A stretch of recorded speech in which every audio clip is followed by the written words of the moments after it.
Hola amigos, otra vez en este espacio contestando tu pregunta, el profesor Ramón Romero, quien va a orar con ustedes para contestar la pregunta número 67. Buen Dios, tú eres la respuesta a nuestras inquietudes. Que quedemos satisfechos con tu palabra y que seamos personas inclinadas a Dios, porque en tu nombre te lo pedimos. Amén. Pregunta número 67. ¿Por qué colocó Dios a Israel en la tierra de Palestina? La tierra de Palestina estaba siendo habitada por 7 naciones que desafiaban al Dios de la Biblia. Eran los amorreos, los heteos, los jebuseos, etc.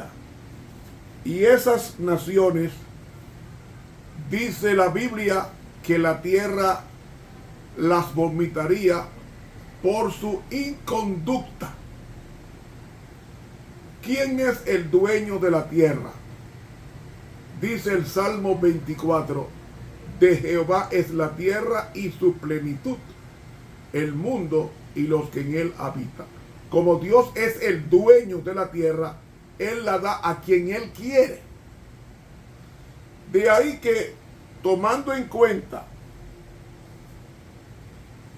la promesa que le hizo a Abraham, que de ti saldrá la simiente prometida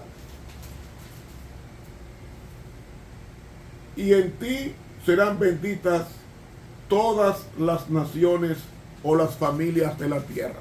Esa promesa Dios la cumpliría cuando Moisés sacó al pueblo cautivo en Egipto y lo llevó al Sinaí, como dije en el programa anterior, y promulgó la ley que es el acta matrimonial, Dios casándose con su pueblo. De ahí que Dios quería desalojar a esas 7 naciones y colocar al pueblo de Dios para que el Señor, colocando a su pueblo en esa tierra, pues pudieran ser una nación evangelística, una nación que llevara el evangelio a todas esas naciones paganas.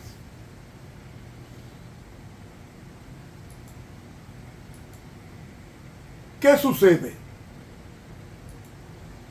Dios coloca a su pueblo en la tierra de Palestina, en la encrucijada del mundo antiguo, y le proporcionó todo lo que necesitaban para que pudiera ser la nación más grande sobre la superficie de la tierra. Dios se había propuesto a exaltar a Israel sobre todas las naciones de la tierra, según el libro Deuteronomio capítulo 28 y el versículo 1. Como resultado de lo cual, todas las naciones reconocerían la superioridad de Israel como pueblo de Dios y los llamarían bienaventurados. Como recompensa para practicar la justicia y los sabios principios celestiales, se les prometió prosperidad sin par, tanto temporal como espiritual. Y esa prosperidad resultaría de la plena cooperación con la voluntad de Dios revelada a través de los profetas y de la bendición añadida a los esfuerzos humanos. De ahí que el éxito del pueblo de Israel debía basarse en lo siguiente. Primero, pureza.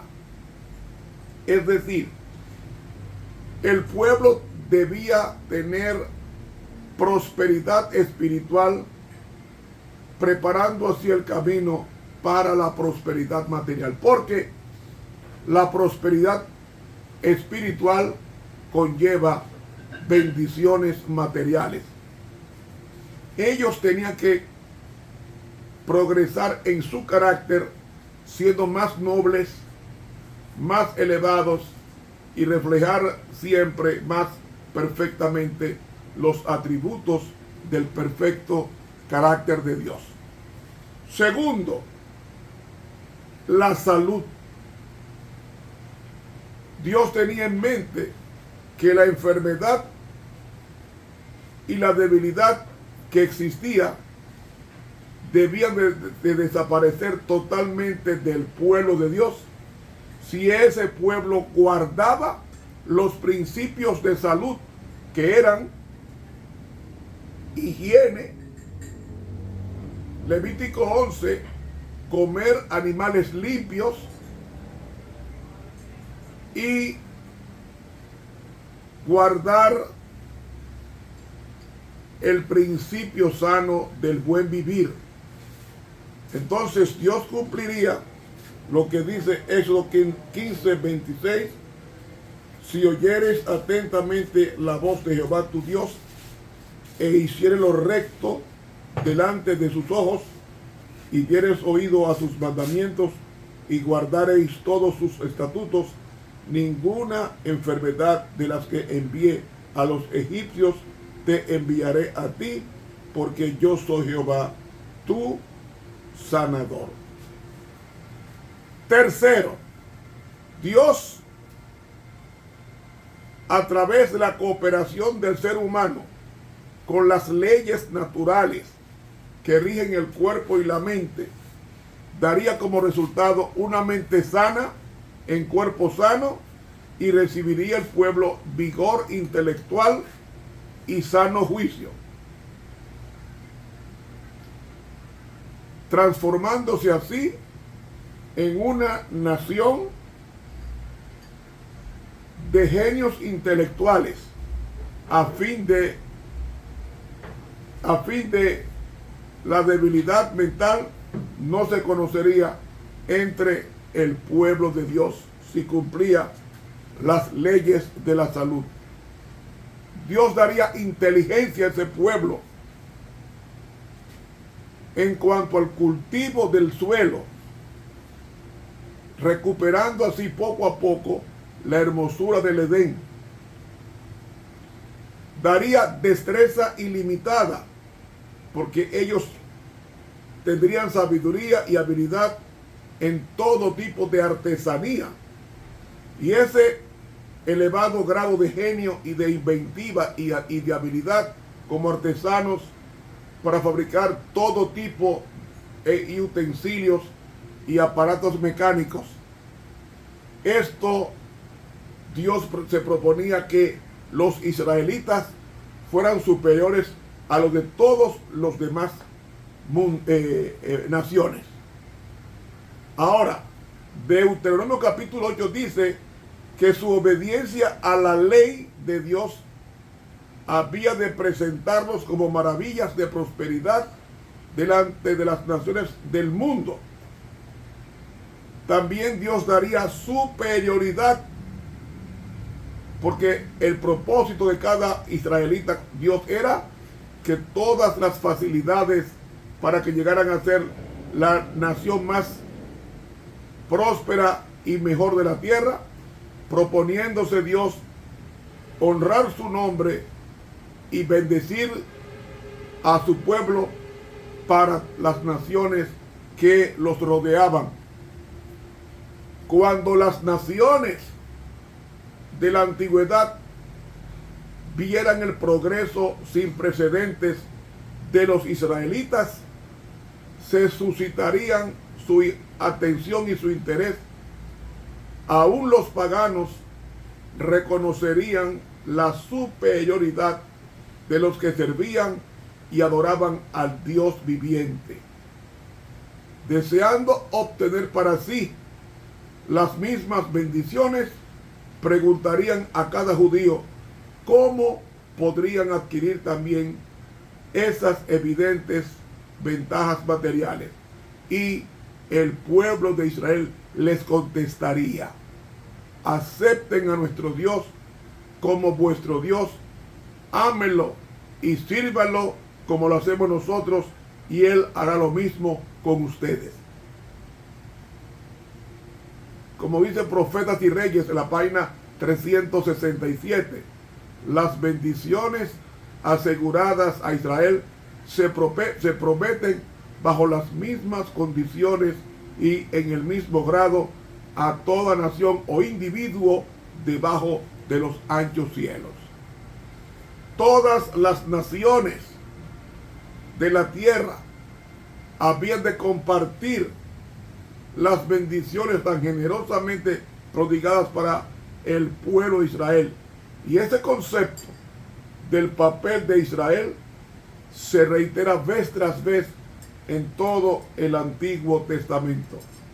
Dios había ser glorificado en Israel y su pueblo debía ser testigo suyo a fin de revelar a los hombres los principios de su reino. Habrían de publicar sus alabanzas y declarar su gloria entre los gentiles para hacer luz a las naciones. Y todos los hombres reconocerían que Israel tenía una relación especial con el Dios del cielo.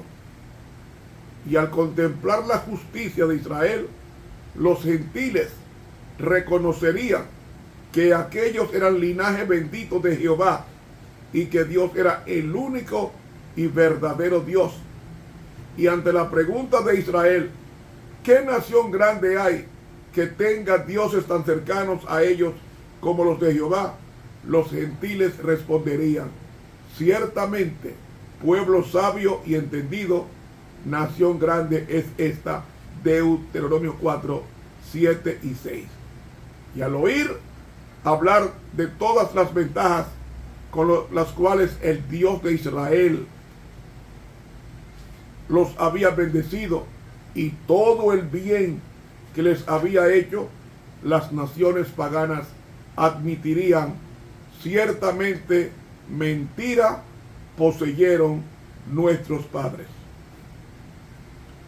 Las ventajas materiales gozadas por Israel tenían el propósito de llamar la atención de los paganos, para quienes las ventajas espirituales menos evidentes no tenían atractivo natural, y ellos se reunirían y vendrían de lejos.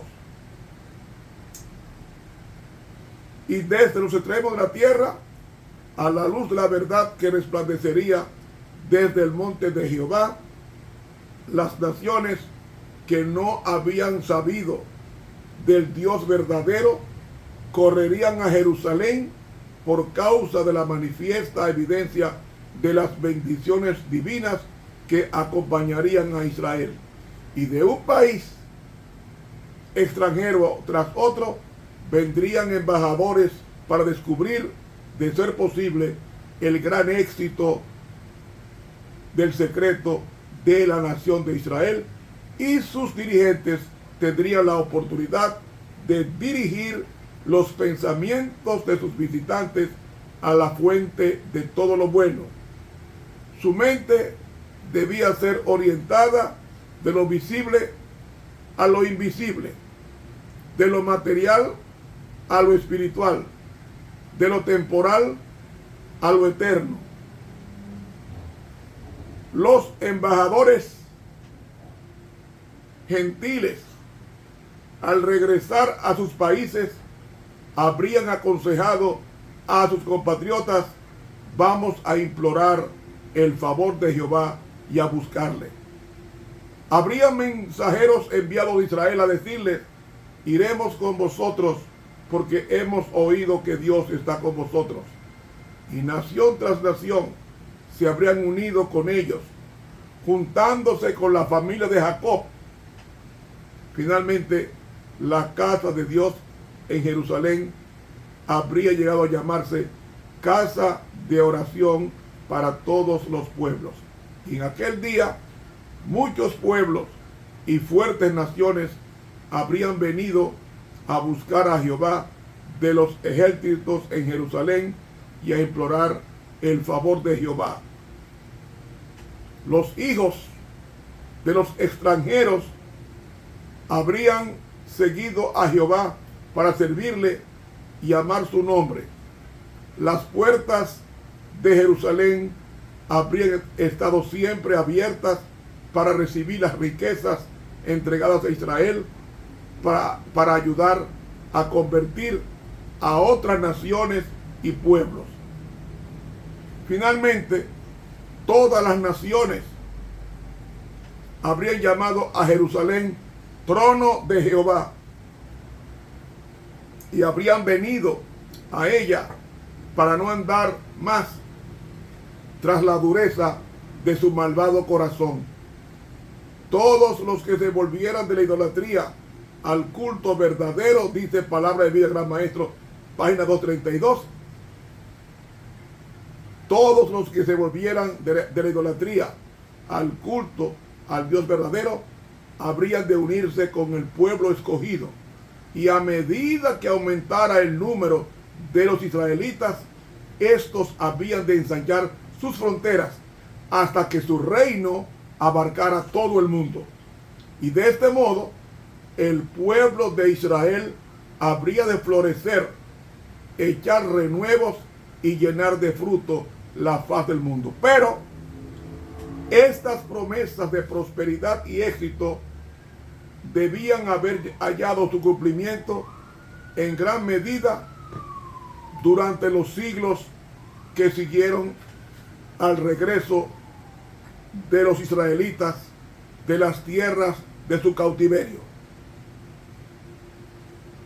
Dios quería que toda la tierra fuese preparada para la primera venida de Cristo, así como hoy se está preparando el terreno para su segunda venida. Pero a pesar del fracaso final de Israel, cuando el Salvador nació, se había extendido por todas partes un conocimiento, si bien limitado, del Dios verdadero y de la esperanza mesiánica. Si la nación hubiese sido fiel a su cometido y valorado bien el excelso destino que Dios le había reservado, toda la tierra hubiera aguardado la venida del Mesías con intenso deseo. El Mesías habría venido, hubiese sido muerto y resucitado. Jerusalén se habría convertido en un gran centro misionero y la tierra se habría iluminado con la luz de la verdad para realizar así una última y espectacular exhortación a los que aún no habían aceptado la invitación de la misericordia divina. La invitación de Dios a todas las naciones habría sido: mirad a mí y sed salvos todos los términos de la tierra. Isaías 45:22. Sí, dice el deseado de todas las gentes en la página 529 esto: si Jerusalén hubiese conocido lo que era su privilegio conocer y hecho caso de la luz que el cielo le había enviado, podría haberse destacado en la gloria de la prosperidad como reina de los reinos, como poderosa metrópoli de la tierra. Hasta aquí la cita. Y como noble vid habría llenado de fruto la faz de la tierra. De haberse mantenido el pueblo de Israel como nación fiel al cielo, Jerusalén habría sido para siempre la escogida de Dios. Pero después de la última gran exhortación al mundo para que reconociera al Dios verdadero, los que persistieran en negarse a ser fieles a Jehová concebirían el mal pensamiento de rodear la santa ciudad y tomarla por la fuerza para apoderarse de las ventajas materiales que Dios había derramado sobre su pueblo. Durante el cerco, los israelitas réprobos habrían sido muertos por sus enemigos, según Zacarías 13. Él tiene juicio contra las naciones porque se han rebelado contra su autoridad. Dios juzgará a las naciones, según Joel capítulo 3, y las destruiría, Isaías 34. Y cualquier nación o reino que no sirviera a Israel perecería. Habrían de ser desposeídas las naciones que rechazaran el culto y el servicio al Dios verdadero, e Israel heredaría todas las naciones de la tierra, según Isaías 54. De este modo, la tierra sería limpiada de los que se oponían a Dios, según Zacarías 14, y Jehová sería rey sobre toda la tierra, y su dominio se extendería de mar a mar y hasta los confines de la tierra. Y en ese día, dice el pasaje, todos los que sobrevivieron de las naciones que vinieron contra Jerusalén subirán de año en año para adorar al rey, a Jehová de los ejércitos, según Zacarías 14:16. Pero Israel no cumplió con estas exigencias que Dios pedía para que fuera un pueblo especial. Y entonces mañana, si Dios quiere, o en el próximo estudio, nos daremos cuenta por qué Israel dejó de ser el pueblo de Dios, y si el Israel actual es el pueblo de Dios. Así que suscríbase a este canal de YouTube, Ramón Romero. Dele clic a la campanita. El estudio o la pregunta número 68 es: ¿por qué fracasó Israel? Vamos a estudiar esto mañana, si Dios lo permita. Suscríbase a este canal de YouTube, Ramón Romero. Dele clic a la campanita. Usted, al suscribirse, recibirá enseguida estos temas para que tenga tiempo y escucharlos. Que Dios nos bendiga.